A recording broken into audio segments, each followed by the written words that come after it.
This is what he said. He said, well, if I get two people, one is an American born and a refugee. Now you would think that the refugee who doesn't speak English or speaks limited English would be harder to train, would be harder to give instructions from the job. And then you would think that employers would hire that American born first. But for them, they're looking at productivity. Who is going to produce more? Who is going to stay for a long time so they can invest the training and the resources on that person who is going to stay for a long time? So I think everyone's heard stories about, a refugee might be a scientist or a doctor or have an advanced degree in the country that they're coming from and not have the certifications required to practice in those same fields in this country. What types of jobs are refugees getting here? Refugees, when they come to Twin Falls, the expectation is for them to become self-sufficient. Meaning that if they can become self-sufficient with that first available job, that's the job that is offered to them. Now, we have other services to try to help them get a better job, but the first priority is to get them a job so they can support themselves, and then we have extended services that can go up to 5 years to help them get the job that they want or a better job. Do you keep statistics or track average wages for refugees? Or? Right now, I actually looked at that this morning, and right now, for the past 12 months, our average is $8.88 per hour. Okay.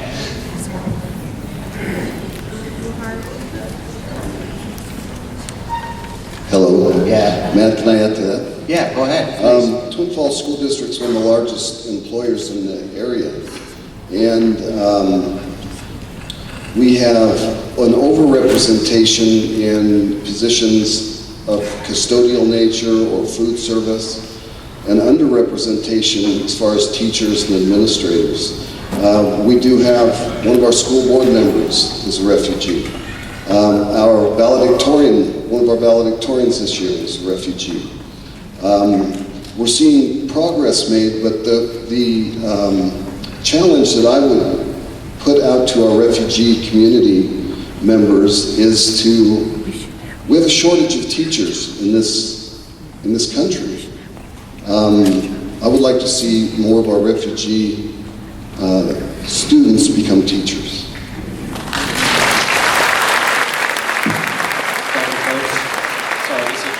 I'll make this really quick.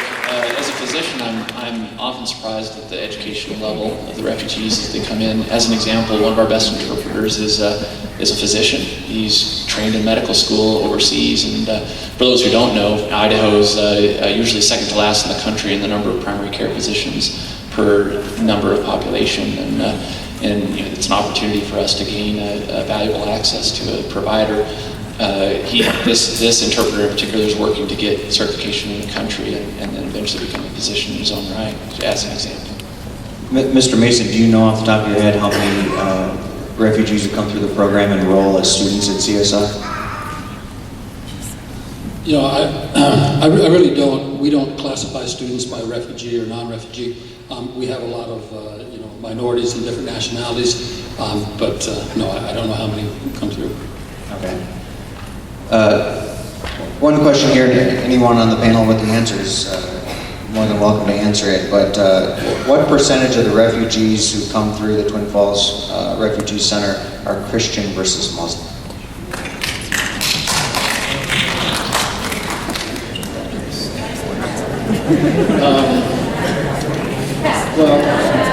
Hey, we're going to answer all the questions we can on the cards.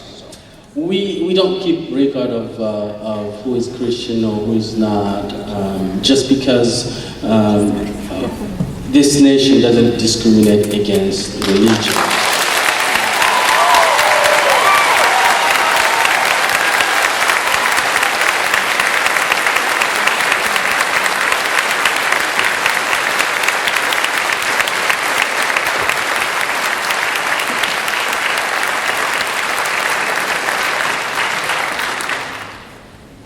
Does someone's religion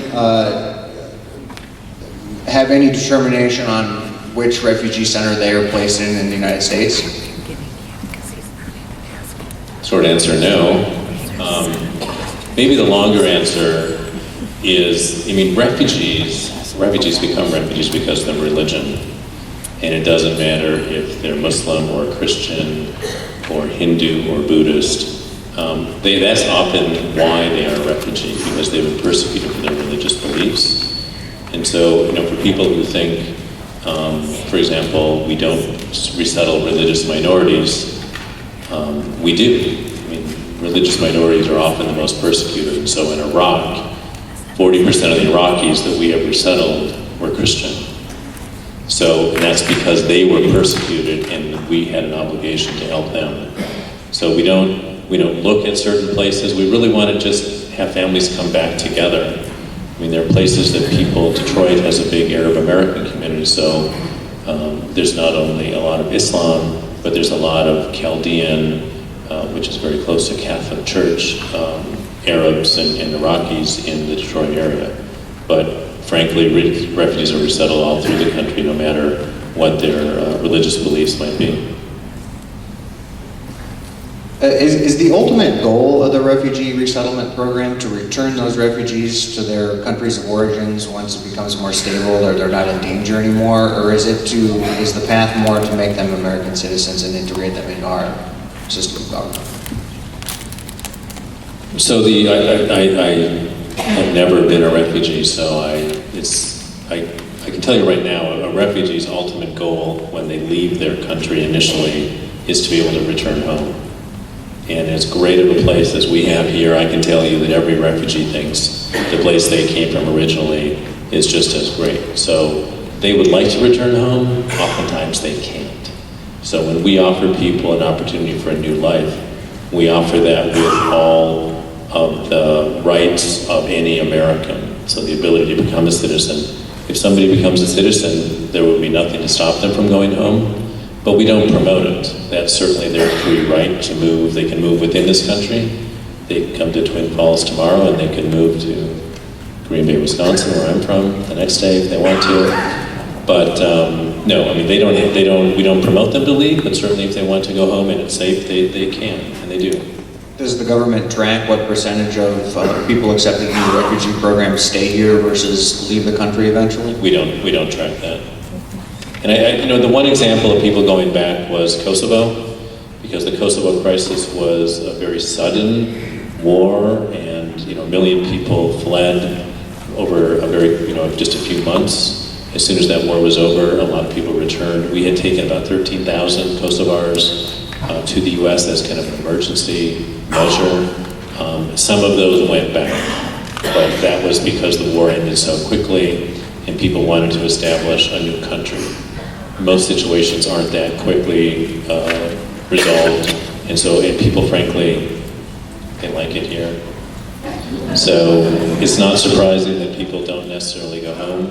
You might go home 20 years. Hungarian Americans who came here in 1956 went back after the fall in 1990 to invest in Hungary, but believe me, they were Americans. They were not Hungarians when they went back. I've got a whole stack of questions about funding stuff, and for the sake of brevity, I'll try to ask this in a simple way. But how are where all this money that we're spending on relocating them, finding them jobs, all these things? You've made clear that it's a federal program. Is there any city, county, state tax money that goes into the refugee center you're located? No, there is not. The only local funds we have coming in are through donations. There is not any state funds, there's not any property tax, there's not any tuition fees, there's nothing that comes in the refugee center. Again, it's in a separate fund, it's very easy to track, and they're not those funds. So no local money? What's that? No local money, direct? No. Zay, what are you guys getting donations in here? Most of the donations that we get are in-kind donations, clothing, kitchen items and volunteers. Volunteers are our biggest donation that we benefit from.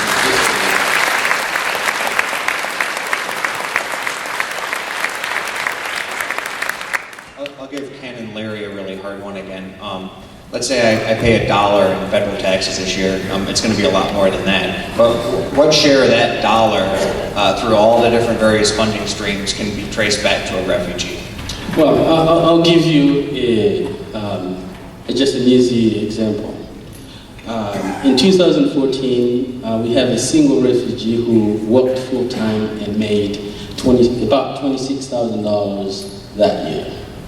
Now, when I look at the W-2 forms and see how much money that refugee paid into the taxpayer funds, it was about $4,800. Now, when I go back and look at how much we spent on that refugee, it was about $2,600. So in 1 year, they've paid into the tax fund more than what we received, and that is just only one.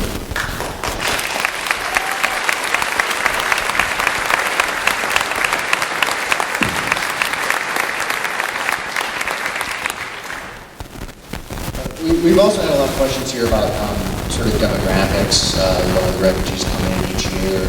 Can you talk a little bit about, are these young single men, are they women, are they families? Who are the refugees? Refugees that we are currently resettling are refugees from the Democratic Republic of Congo, Iraq, Iran. We're still receiving some Bhutanese and some Burmese at the moment, and Eritreans and Sudanese as well.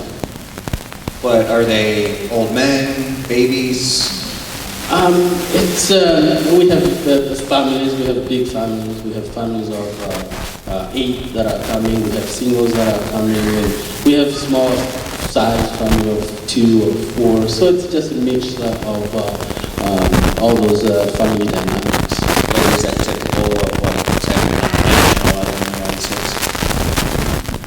It is. I mean, refugees, if they can be together, they be as families. We certainly try to settle them together. So there could be single men, there could be single women, but the norm is that there's families. And some of the families are small, maybe they started families in college, they've been together for some time and have had a number of children. And sometimes the other thing is there are extended families. So just like this country, there's a strong tradition overseas that people care for the elders. And so you'll see extended generations within a family that will be resettled together. If a refugee decides to pursue the path towards citizenships, are they required to take the same constitutional training classes and stuff like immigrants would be to receive U.S. citizenship status? It's the same test. Same test. And it's all in English.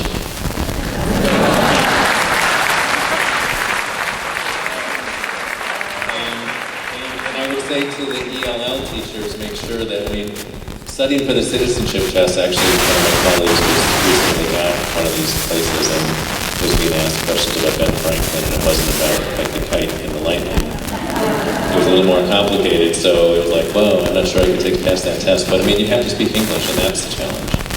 And it's very specific English. It's different than what you've been doing in school or on the job. So, it's hard, and people have to study for it. Zazie, you talked a lot about in your opening remarks that most of the folks coming through the CSI Refugee Center are finding employment at the early part of the window that allows them to get that employment fairly fast. But what happens if they can't find a job? If they're struggling and their funding streams run out? Are there cases where that happens? Well, when we look at a family unit, there may be multiple employable people in the household. Then most of the time, if the father is not able to work because of medical condition or any other barriers, Then we'll look at other employed people in the home and we'll focus on that and help them find good wage jobs so they can support the entire family. But in the meantime, we'll also work on that person that is not temporarily employable so we can resolve those issues, and then eventually that person goes into the workforce as well. Now, I would say this, in the past 12 months, we only had one single lady that was not able to find a job, and then was living with some other family members that were supporting her. And all we did was to help her apply for disability benefits, which she got, and now she's able to get some income to support herself. Are refugees eligible for unemployment in Idaho? Say it again? Are refugees eligible for unemployment in Idaho? Well, if they have worked at a place for a long time, then yes, they are. But if Just like anybody else. If they're new employed, then they won't be eligible for it.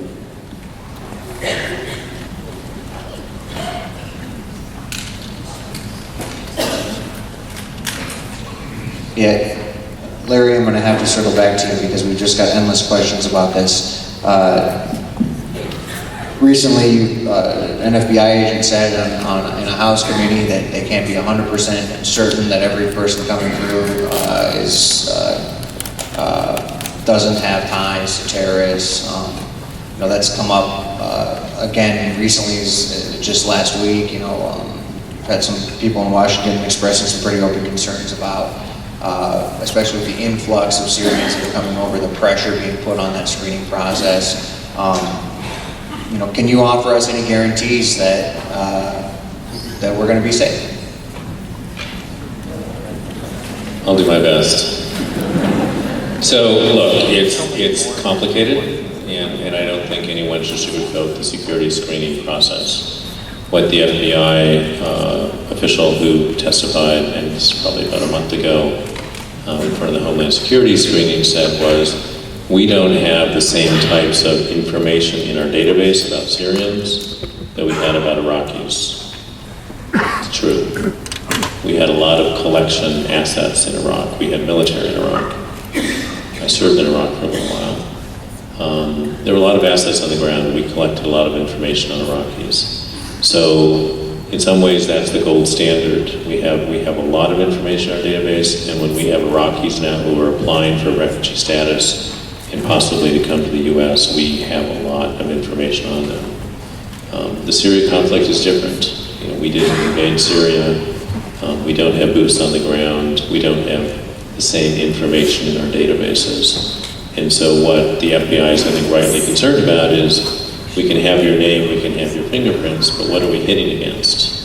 We're hitting against less information, or we're screening against less information. And so what that has caused us to do is to look again at what additional measures can be taken. How can we assure you, how can we assure ourselves that we're doing the right thing to bring these people to our country? And so one of the things that has happened is that our face-to-face interview process with Syrians has been expanded. We used to interview 4 to 6 refugees a day. We're now interviewing only 3. So we have also looked at a case file for a Syrian prior to our DHS official going out to do that interview. And we look at that file, and we have security people, not just the interviewer, looking to see in that story, in that history, where could there be holes, or where is there information that we would like to obtain. And so a list of questions are developed prior to the interview. And then the interviewer's responsibility is to conduct the interview, elicit these answers, and then those answers go back to Washington for a security official to review. And so that, we think, is a very good component and an additional measure that we can take to really safeguard the homeland. And then the last thing I would say is the rest of the agencies that are involved in vetting continue to look at other opportunities to be able to assure all of you that we're bringing people here who are safe. So a couple of people here, though, say, well, if we can't be 100% certain, why risk it at all? Why not let the Europeans take these refugees? Why not let the other Middle Eastern countries absorb them?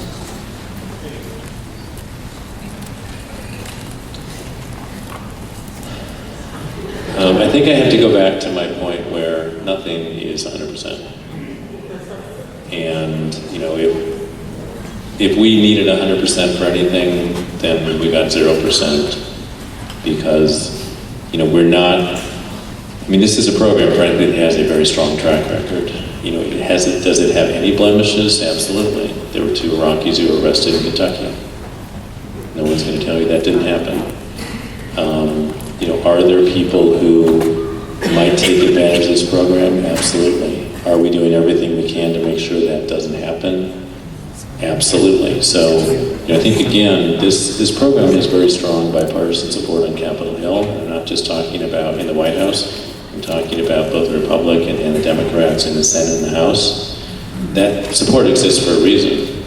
I mean, that support exists because we believe as a country that this is an important thing to do. What our responsibility is as federal officials, and I would say it goes all the way down to the local level, is to make sure it's done in a safe manner, and that we continue to provide the benefits that people can make this adjustment, and that they can, you know, gain citizenship.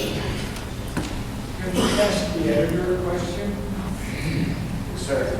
You've asked several questions about terror, but out of all these people, were there no questions about how we could help with the refugee problem?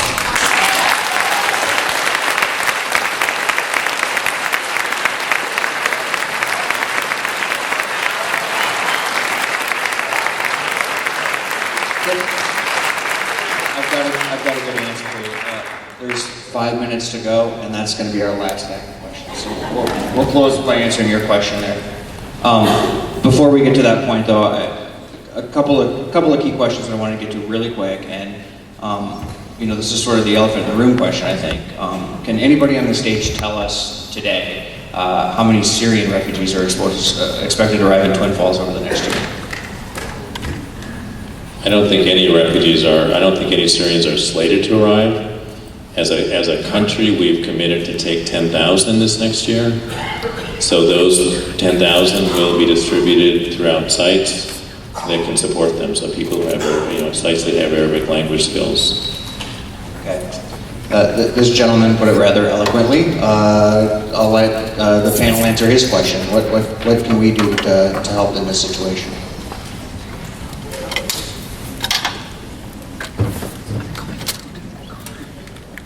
Thank you for that question. We have a mentorship program that I think it's a way that these refugees can get some type of help from the community in a combination of you learning them so that you know them. If you'd like to participate in that program, please call our office and then we can set up a meeting, then I can give you details about that program. The program is basically, as the refugee comes to Twin Falls, we assign you that family. You will be at the airport with us to welcome the family, and then